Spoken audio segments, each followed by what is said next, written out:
Hello guys! Hello! This is for Leo.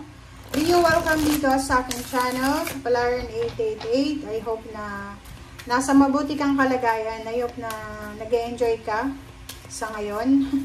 I hope na nasa mabuti kayong lugar. Okay. Wow! Leo!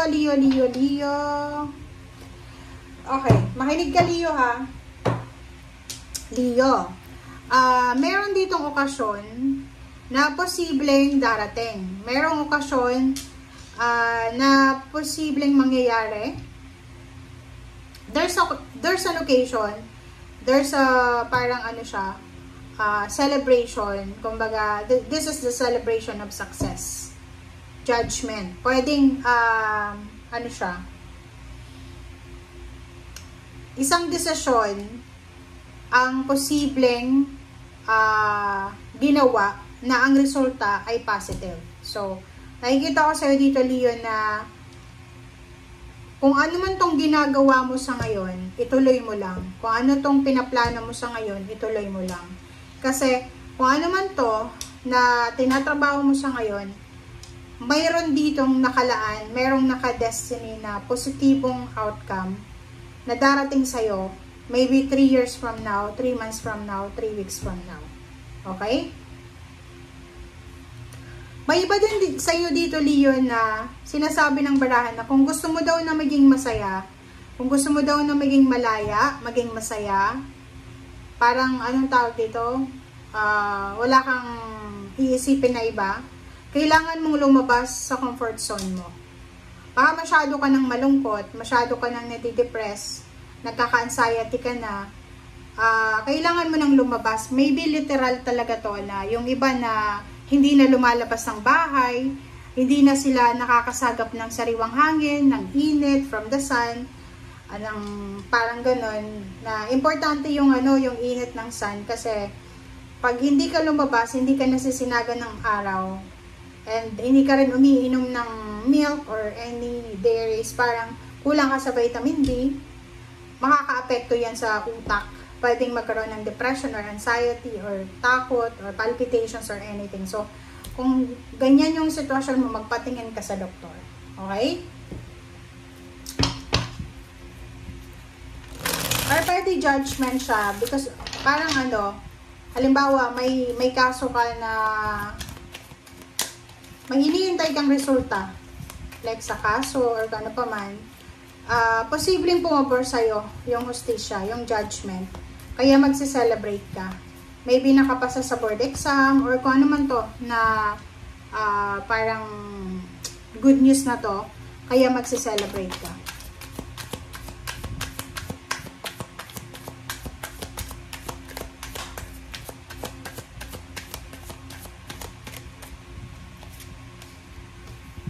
Okay. Okay, Leo. Release number 4, number 13, 11, 6. Sa first card mo dito na release, sinasabi ng baraha sa'yo na may posibleng magtatapos, Leo, sa buhay mo na pwedeng magdala sa'yo ng pagbabago or may magbabago sa buhay mo. Kumbaga, matatapos siya and then after na matapos ito, syempre magbabago. Para siyang alpha and omega. Endings and new beginnings, matatapos. After matapos, may magsisimula. And kung ano man itong magsisimula ay posibleng magdadala to sa'yo ng kalayaan. So, this is judgment. Like for example, yun, kung may kaso ka na kinakaharap, posibleng matapos na yung kaso na yan, and then makakalaya ka na. And magbabago na yung takbo ng buhay mo. The Strength card, sinasabi ng baraha sa'yo dito na, Leo, sinasabi sa'yo ng baraha na kailangan mong maging matatag, maging malakas sa araw-araw na ginawa ng Diyos. Sinasabi din ng baraha na ipagpatuloy mo, Leo, yung pagiging masipag, ipagpatuloy mo yung pagiging mabuting tao. May mga Leo dito na yun na nga, there's a release, there's a 6 of air. Posibleng yun na nga, kung halimbawa may mga pinagdaanan kayong hindi maganda, sickness, financial problems, or kung ano pa man, possible na ngayon makakaramdam ka na ng pag-asa, ng relief, and makaka-move on ka na. Meron ditong mga Leo na kailangan mag-travel. It's a relocation, travel, long distance, or nasa malapit lang. para sa isang trabaho. So, kailangan mag-travel para doon magtrabaho sa lugar na yon or para doon tumira.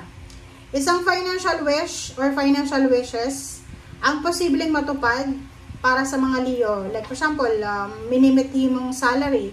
Pwedeng may salary increase, pwedeng mayroong mga bonuses, payments or payouts. Sobrang makakaramdam ka ng contentment and satisfaction.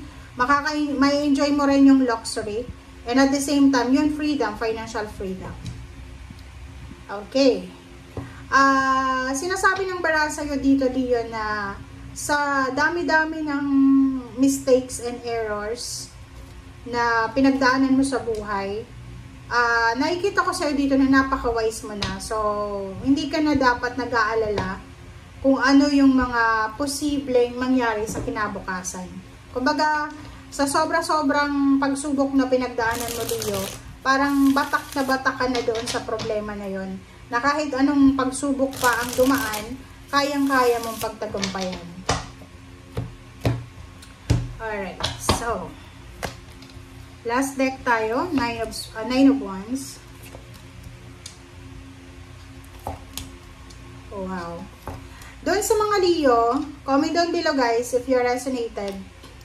Death card and release. So, yun. Sinasabi ng barasa niya dito na ibibigay sa'yo ng universe yung parang ano to endings and recovery. Makaka-recover ka. It's either health recovery, financial recovery, spiritual recovery, o kung naman na recovery ang kailangan mo. In Nine of Wands, nakikita ko sa'yo dito na napakasipag mo, Leo. Sobrang sipag.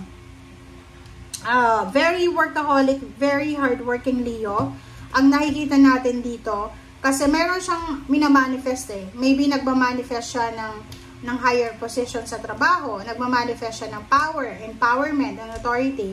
Pwedeng nagmamanifest siya na madagdagan yung sweldo, magkaroon siya ng power sa pera, makuha niya yung recognition, yung awards, rewards, ganito. And sinasabi ng barasa yon na wag kang mag-alala, Leo, kasi magiging sobrang victorious ka. Triumphant success ang naghihintay para sa'yo. Which is, pagdating ng araw, papalakpakan ka ng mga tao sa paligid mo. Kumbaga, financially and emotionally, sobrang fulfilling, sobrang achievement, sobrang satisfaction ang mararamdaman mo. Okay? So, yung Six of Cups, sinasabi ng bara sa'yo, Leo, na sa mga susunod na taon, in the near future, babalikan mo yung buhay mo dati.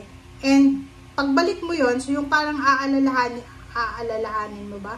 Yun, aalalahanin mo, magre-reminis ka, and then, maalala mo yung bigat, yung sakit, yung mga paghihirap mo, pero, iiyak ka, hindi dahil sa malungkot ka, kundi masaya ka.